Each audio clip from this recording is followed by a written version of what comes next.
in this video I will show you how to change Gmail name. You can do it in two ways. For example, if you want to show your Gmail sender name, for example, here someone sent me a mail from Gmach and it's come from Ajay.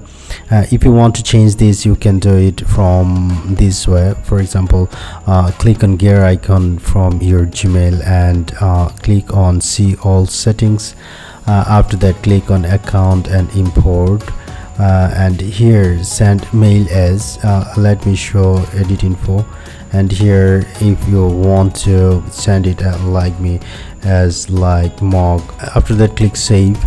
It will be saved as Mark. Send email as Mark. In this case, when you will send mail, the sender name will show only Mark.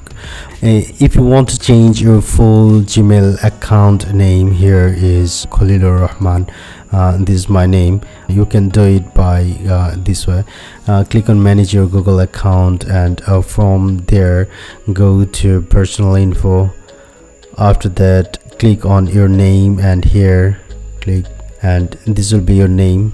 When click on this arrow, it will let you to change your name. If you want to change your name here, if you want Khalil, or if you want to change, and after that you have to click save. Okay, in this case you can change your Gmail name.